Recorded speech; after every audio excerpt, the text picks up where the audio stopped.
For those of you that don't know Lisa Nichols was a single mom getting support from the government, like just barely getting by, turned into a multi-millionaire CEO whose Lisa's global platform has reached nearly 80 million people. She's got a bunch of best-selling books out there, New York Times best-selling book. You've been on Oprah, you've been on the Today Show, you've been a woman who I've woken up to listening to your meditations, looking at your smile, thinking if she can do it, I can do it, for years. And what an honor to be here with you.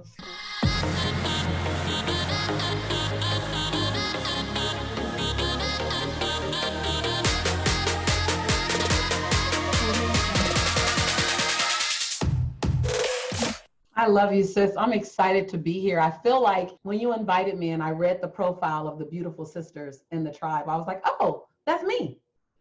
Oh, I'm talking to all my little sisters. Oh, amen. Like it's perfect. And so I'm grateful to be here. 22 years ago, I saw this painting in a bookstore, and it just touched me. And it had a picture of a woman reaching over a wall, and she was reaching down, and there was a hand reaching up, and the note at the top of the picture said, "Your sister isn't that heavy." And it was that concept of reach down and lift her up, reach across and lift her over. She ain't that heavy. And so that just stayed in my soul. Now, this was over 20 years ago, and I'm just a dreamer at this time. I'm dreaming that life will be different for Jelani and I, right? And now I'm living in, your sister ain't that heavy.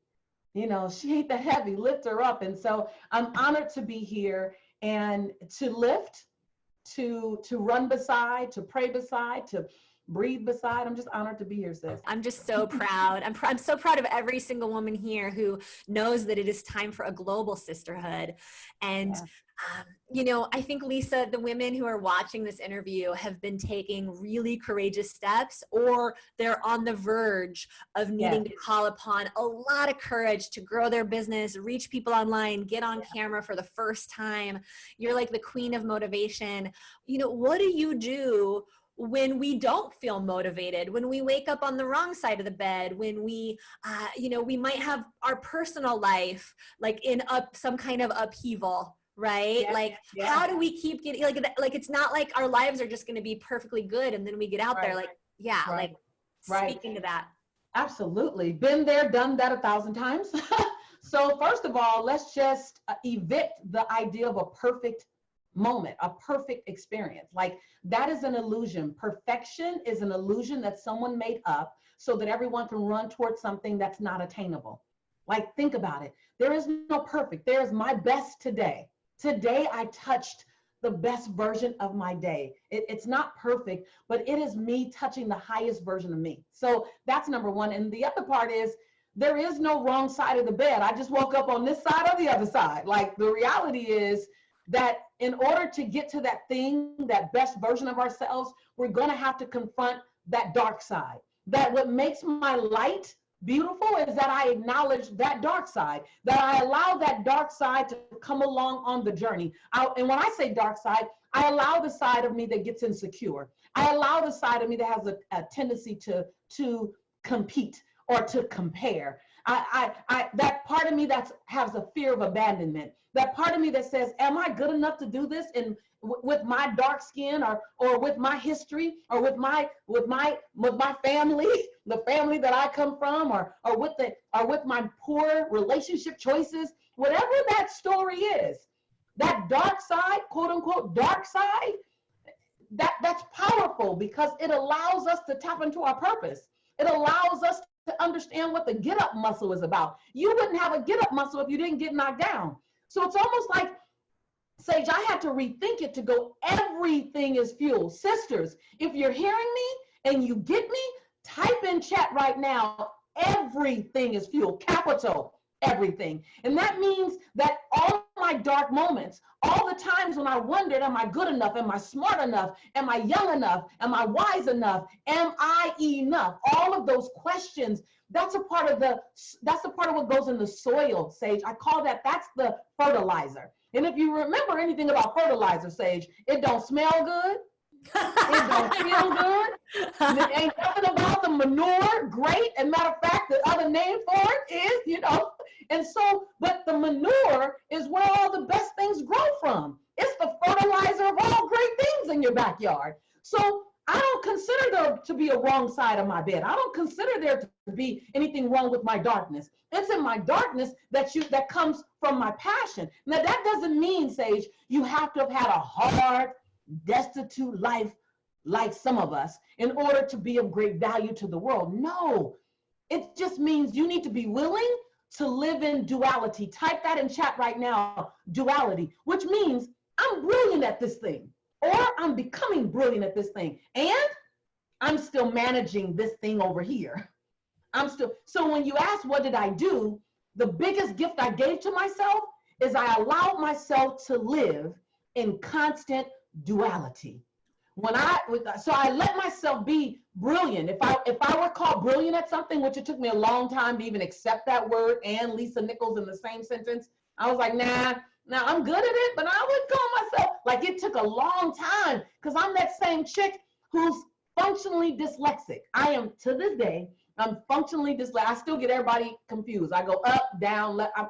That's me. I'm still that chick that had to get comfortable in dark skin and full lips and kinky hair. Like that's not old school accepted beautiful. That's new school accepted beautiful. But I've been in this body for over 50 years. So long before it was fashionably correct and politically correct to embrace the melanin and the kinkiness and the curls, I was still rocking it. But I wasn't rocking it. Right. I felt like I was suffering through it. Let's be really clear. It didn't match on the inside. And I just want to say, Lisa, I think your standing in your power is one of the reasons why it is fashionably acceptable. Amen. So thank you. Hallelujah. Amen. A woman. But I hear you. It doesn't match up on the inside. So keep going. So when your conviction on the inside has all kind of opposition on the outside, like my walk, my talk in my head and the walk that I'm living are not congruent because of 1,000 things, right? That's when you say, my homework is to make the tongue in my mouth, get this, the tongue in my mouth and the tongue in my shoe to stop going in different directions. My commitment is to align the tongue in my mouth with the tongue in my shoe and not ask anybody for permission to do so. That's when the game changes. That's why you would go to bed to me. That's why you would listen to it, because there was a calling in your soul, Sage, that was commanding you to be in alignment with the story you want, not currently, but you want to be told about your life.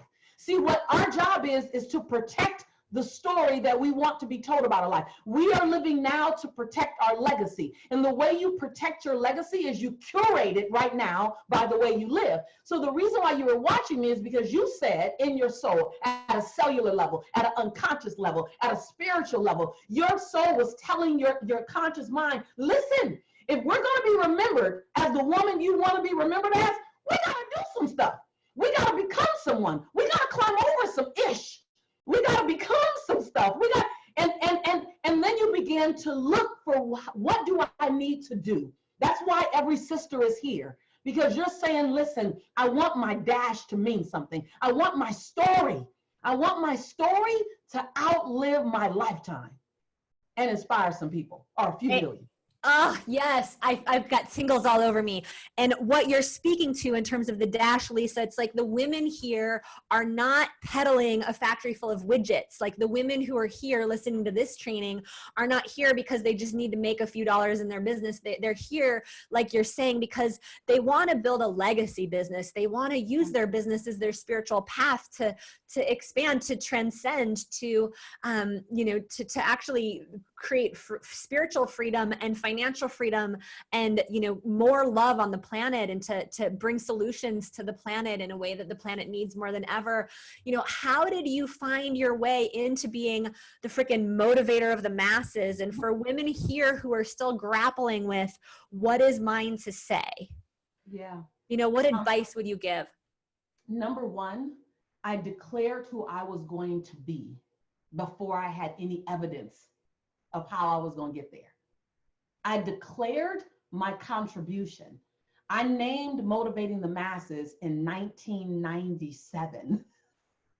I didn't put one dime in that company in terms of revenue. I didn't have any attention to that company until 2008.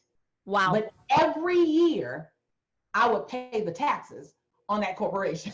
Nice. And my financial advisor at the time, every year would go, Lisa, we need to let this name go. It's just a name. We need to let this name go because you need this money for your rent. You need it for your lights.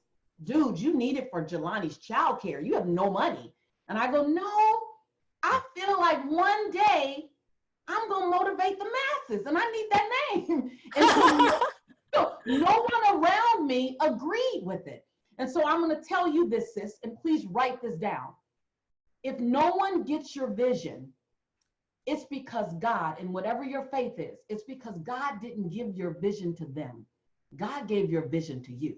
So number one, hold on to your vision from the very beginning before you even know the how. Most of us sit down the dream because we combine the dream with the how, and you're putting too much together too soon. You're trying to figure out the how, and the universe is just saying, hold on, wait, just get sold out on the dream. Because when you get sold out on the dream, the imprint, the contribution, then the universe begins to follow your command and your energy and show you the people, the tribe, the teachers to help manifest that dream into a reality. And so the first thing I did was I got sold out on the dream, regardless of if anybody else agreed with me. I didn't ask for the world to approve my dream. I didn't ask for the world to approve my vision of myself. I just had it, and I honed it, and I held on to it, and I protected it. And I didn't share my dream with dream busters. I didn't share my dream with dream snatchers. I didn't share my dream. I didn't share my $1 million dream with $100 thinkers. So protect your dream as well. Am I coming through okay? Is it? Oh yeah. Okay. I'm picking up what you're laying down left and right. So that was number one. And number two, I began to study what was my responsibility as a transformational coach, as a speaker. Even as I was becoming her, I wanted to know what was the responsibility. I wanted to understand what was the integrity guidelines. I wanted to understand what was the service magnitude. I wanted to understand what was the full cost. Show me the full cost. Don't unfold the cost to me over the years. Show me the full responsibility. And then I began to learn my story. What's in my story that can help her, that can help him see their journey? And so I was an adamant studier of the contribution I wanted to make. And then I learned how to connect with people. That was key. I knew people were a key instrument in this journey. So I didn't just study content, Sage. I studied the connection of people and with people. You know, and that comes through because we were talking a little bit earlier about what it really means to be a leader. And oftentimes I talk about distinguishing between being a performer and being a guide. And that's something that I think you have absolutely mastered. Like when we go out there to perform, people don't necessarily need another performance when it comes to them changing their life. They're not watching Netflix when they tune into something that's actually going to change their life. And you've demonstrated that so beautifully. You know, we see thought leaders take the stage and sometimes they're performing. Lisa, you're not performing. You've become a channel for that which the people in your audience most need to hear. You've gotten your ego out of the way and you have given your life. I'm going to cry. You have given your life to something so much bigger than you. And I know the sacrifices you've made. I know it hasn't always been easy. I know you've had friends that go off partying and you're like, I'm going to stay home and work because I got a difference to make on this planet. And I just want to say thank you on behalf of all of us. And, you know, what are the tools that you've used to stay motivated when it hasn't been easy to keep getting your message out there? So first, I appreciate your acknowledgement because it hasn't been easy. and being at home working when my friends went out to parties was the easiest. That was the easiest loss.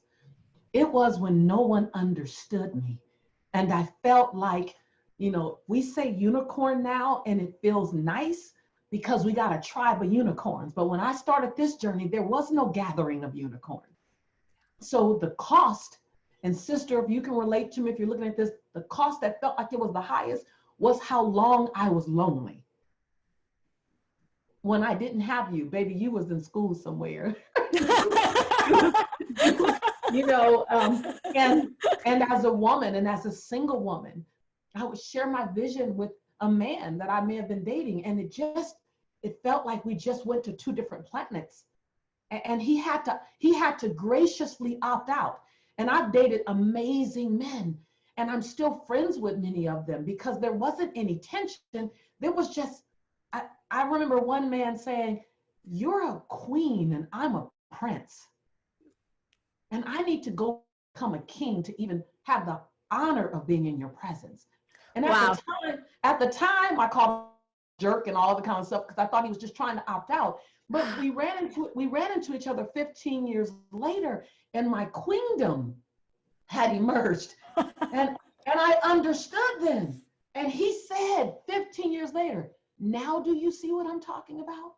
Now do you see?" My high school sweetheart opted out of marrying me. And he said to me 25 years later, "I saw your pureness and I saw who you were becoming, and I didn't want to stifle that."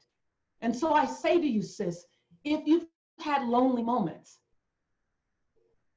with men and with women and with friends and with family, and you've had a hard time understanding the assignment and the calling on your life, and it felt like you were carrying a burden while an opportunity all by yourself, that's why we're here, because you're not alone.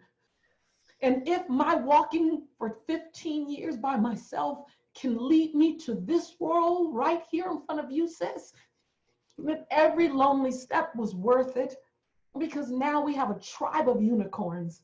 I love what you were doing right before I came on. I love the Facebook groups that you were creating. I love the assignment, the CTA, to join 10 sisters. I love that. I was jumping up and down in the background when you gave that, because that's letting each sister know you are not alone.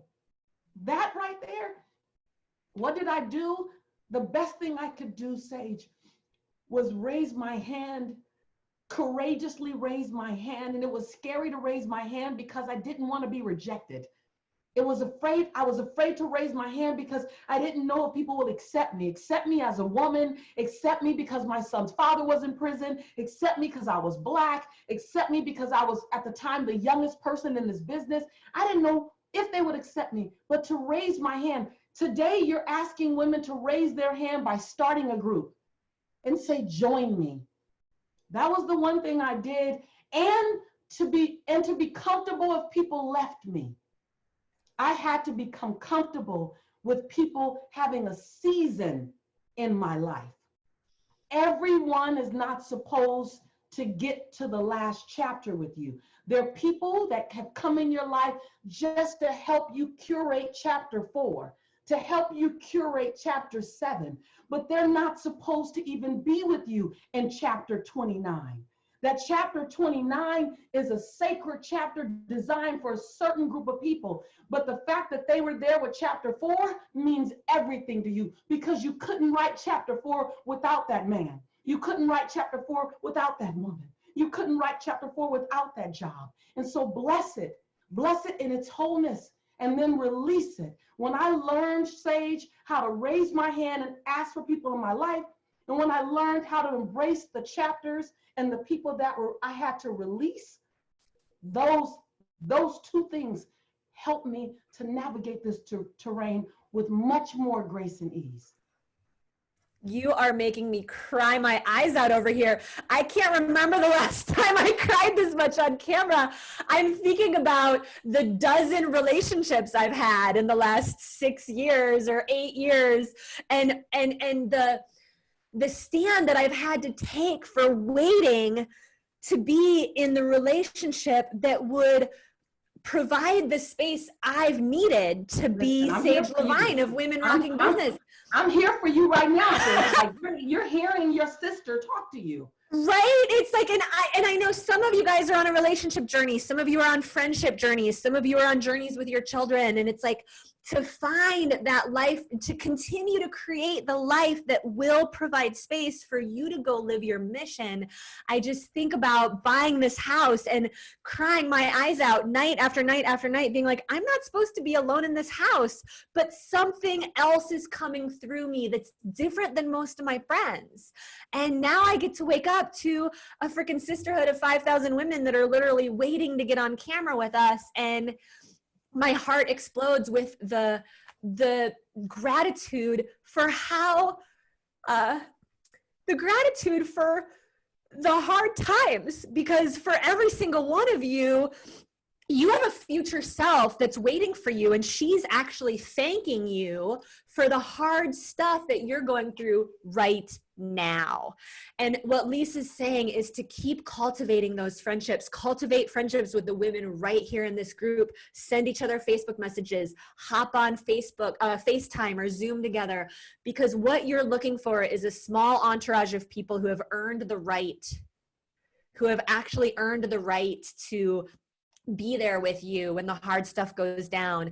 And when you're talking about your dream and your vision, that you're actually sharing that dream and vision with people who get what you're up to, because they're on their own path. They're not stuck in complacency and finger pointing, and not everybody is where you are. And Lisa, you're such a walking testament to that. And I would just say that the thing I've watched you continue to do, Lisa, is to get out there as a speaker. And I think you have a set of tools that support women to find their voice and to unleash that which is true. We were talking earlier about how we don't need a lot more robots. We need leaders who are doing the thing that you and I are doing, where it's like 98% of this conversation was not planned, right? We just flowing. Lisa, what would you say about this journey of, you know, not just being an entrepreneur and a CEO, but being the face of your brand? We're not peddling a factory full of widgets. We're actually offering ourselves. Yeah. Listen, you are an unrepeatable miracle. Like no one on the planet can do it like you. No one has your style. No one has your energy. No one has your tonation. No one has your story. And so your gift to society, in whatever form you choose to give it, is the gift of your individuality, the gift of your uniqueness. You will always fail at being someone else's carbon copy. But whenever you're ready, you will master and can masterfully give the world you. And so to me, the journey to help discover, how do I serve my story uniquely? How do I serve my fingerprint uniquely? How do I give the world the best version of me? When you go to a village in Africa, the king and queen of a village, they're the most feared, but the griot in the village is the most revered. And the reason why the griot is the most revered is because the griot has mastered the art of storytelling. They've mastered the art of connection. And people want to know your story. They don't want to know what you know. They want to know your story. But you can feed them your intellect in between your stories. And you can feed them your stories in between your intellect, so they have a full experience. They also want to feel connected to you. All of that's in the way you orate, in the way you open up, in the way you serve the world, your unique talent, your unique gift, and your unique story all simultaneously. That doesn't happen overnight. And when you see people looking like a cut and paste cookie cutter, it's because they haven't done the work to own how to deliver their unique contribution to the world. They're just carbon copying someone else. And I want to invite you, don't carbon copy a Sage Lavine. Don't carbon copy a Lisa Nichols. Carbon copy a you. Like literally, you are a masterpiece. People used to tell me, you will be a great next Oprah. And I would say, I'm going to always fail you if you want Oprah. But in case you're interested, I do a really good Lisa Nichols. That is so good. But Lisa, first of all, I want to apologize to all y'all that Lisa made me cry and I didn't have a tissue, so I had a snotty nose for a minute. But I want to say to every single one of you that if this is not a testament to the alchemy of the lead in your life turning into gold, I don't know what is. I mean, yesterday, Lisa, I told a story about how when we had to cancel our 700-person event in March, it was my worst nightmare coming true. I had just hired 2 new team members. I have single moms on my team. I'm wanting to make sure they get paid. Our live events have been the heart of the revenue for our business. And I had exactly 2.5 days to go virtual. And in those 2.5 days, we put together the most successful virtual event we've had here at Women Rocking Business. And Lisa and I happened to share the same event coordinator, and her her endorsement of my work was so powerful because she watched us pull off the virtual event. She said, I'm hosting an event for Lisa Nichols in like 2 or 3 weeks. And could you come give her some tips? And I'm like, Lisa fucking Nichols, what do you want? I don't have anything on my calendar. When does she want to talk? And so many doors have opened as a result of the worst nightmare in my business going down. And Women Rocking Business has come back stronger than ever. And I've formed friendships with women like Lisa in the process. And Lisa, just thank you for listening so closely to the God voice, the goddess voice, and for not ever shrinking or dimming your light in the face of your calling. And thank you for being here with us today. It's my honor. I believe that they're divine appointments, even when it hurts, because the one thing that's constant is the human spirit. And the human spirit, your human spirit is unbreakable. It can get weary, it can get exhausted, it can feel lonely, but it's unbreakable. Your human spirit is unshakable. Your human spirit is not asking for where we are in this season. It's not asking, is the quarantine over? It's not asking, is social injustice managed? It's not asking for any of that. Your human spirit is asking for the command that you want to give it to show up and shine and show out. That's what the human spirit is waiting on. And so when your human spirit said, what do you want to do? We got 48 hours. Let's show up, let's shine, and let's show out. And then you were so generous to go, oh, let me help other sisters who are inside the pivot. And so this is the time when we see the coal, that coal being pressed and pressed and pressed and pressed. And then when we stay steady, we open up and we see the diamond that emerged. What you get to remember, sister, and I say this to each one of you, is that you started a diamond.